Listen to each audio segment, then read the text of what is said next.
yan. So at the very least may falsification yan. 'Di ba? Yeah,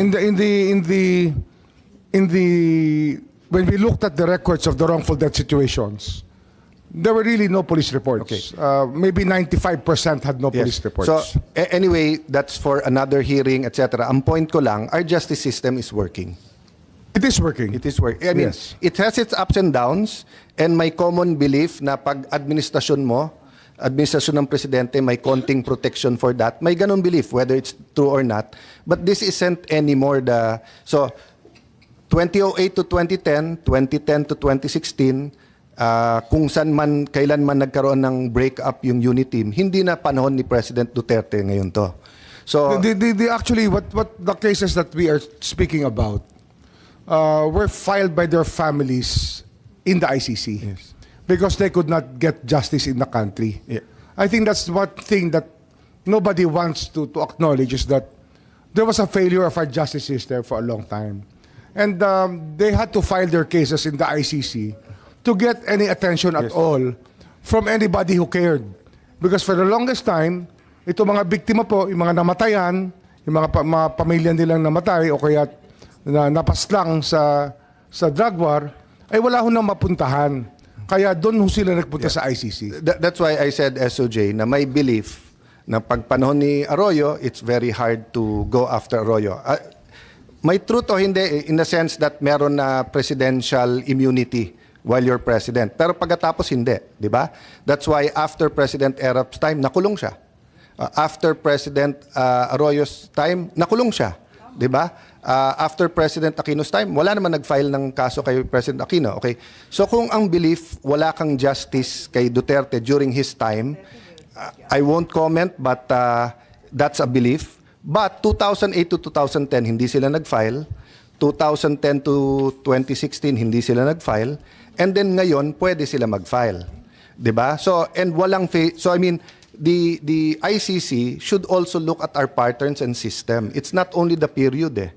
So the second point I want to make is that for example, no, si Mr. Las Cañas as Mr. si Motabato, one, hindi naman dinala and she's free to manifest here kung mali ako, di naman niya dinala sa DOJ or sa Ombudsman yung dalawa eh. After dalhin sa Senate, hindi ko na alam kung anong ginawa nila. Okay, two, assuming it was because they think walang mangyayari during Duterte's time, did anyone bring Edgar Motabato and Las Cañas either to the DOJ, NBI, or to the... Pwede bang dumiretso sa witness protection or that? Marami ho kami nakakausap na possible witnesses. Yes. But not them. Yeah. But not Motabato. But example lang, yung dalawa lang, no? So ang point ko lang, di ba, if the rest of the world, the European human rights activists, etc., for the record, SOJ, if these gentlemen are brought to you, and I'm not talking about the prosecutorial lang or DOJ. I'm talking about the whole machinery, the witness protection, the NBI, the PNP, the CIDG. Will we investigate? Yes, we will. Yes. We would have. We would have. We will, diba? So, in the same manner that General Torre is complaining about vloggers who have fake news about him, if there are complaints about Marcos vloggers na fake news, you will also investigate CIDG, diba? I mean, people might believe or not, but you are duty bound to investigate whatever side, di ba? Yes, sir. Yeah, but of course, during Duterte's time, they did not believe. If kasuhan mo Duterte vloggers, they don't believe may mangyayari, di ba? But I think there were some na cyber libel even during Duterte's time, no? So the point lang I'm making, and it is not addressed to you but to the international community, is that the Philippines is a vibrant democracy. Di ba? Our economy is good. The peaceful transition from Arroyo to Aquino, from Aquino to Duterte, from Duterte to Marcos has done as well. So yes, we have problems with politics now, but which country doesn't? The US, Europe and the US. Diba? May mga significant difference sila. I mean, many countries are at war. We're not at war. Diba? We have problems with China, but we're working it out. Diba? We have problems with other countries. We're working it out. We have problems with Pogo. We're working it out, di ba? So my point is, di ba, na in my view, dito dapat, yes, accountability, pero dito dapat trinay ang ating dating Pangulo. The last point I want to make is that iba pa rin pag former president. I mean, sa US, na uses constitution nila that the Americans can't be tried elsewhere. But lalo kung US president. So sa akin kasi, kahit former siya, hindi na siya presidente, he's still a symbol eh. Diba? So like me, diba? You know how hard I went against President Arroyo when she was president. But when I was speaker, may pinagawa siya sa House, winelcome ko siya, etc. Kasi yung office, even if hindi ka na doon, nirerespeto mo pa rin iyon eh, di ba? So Maybe I can, ahead, sir. I have to tell the Senate that nobody's happy with what happened. okay. Wala akong maligaya sa nangyaring ito. Ngunit kailangan lang gawin namin yung aming katungkulan. Sa tingin namin yun ang aming katungkulan, ginawa namin ang aming tungkulin. And sir, that's where we disagree kasi tingin namin there was another avenue to go to court. But as you said, that'll be probably part of the litigation. So let's see not opinion, last few. So who received the March, so kailan po na-issue yung warrant? March 10 or March 11? I know March 11, sir. March 11. March 7, it was under seal. Okay, under seal. Yun. Tapos March 11, Who or what office received it? The PCTC, PCTC. sir. They received it. Then from them, Santrin and Smith. To all the relevant law enforcement agencies. Law sir. enforcement. Then, Yes, there are 3 Interpol connections in the country. NBI, Immigration, and of course, the PNP. okay. Then when it was unsealed, was it immediately executed or did any relevant government lawyers review it muna to see whether a Filipino citizen, whether the rights of a Filipino citizen was being... Sir, impeded? just to be clear, Yeah. after the warrant was served on March 11, 3 a.m., it was only in the postmortem that we learned about the unsealing on March 7. So there was no information to us in the effect that it was unsealed on March 7 until after the service of the warrant.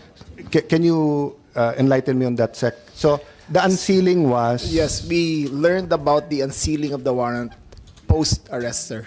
Okay. When he was there already, it was revealed to us that it was opened on March 7, although not transmitted to any members of the government.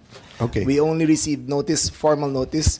I think when the unsealing happened, that's when all the rumors started. Okay. I think So- that was the basis of President, former I President. thank you for that, SILG, because that factual na meron na nung March 7 na unseal, etc. So But I again, won't... sir, I have to clarify that Yes.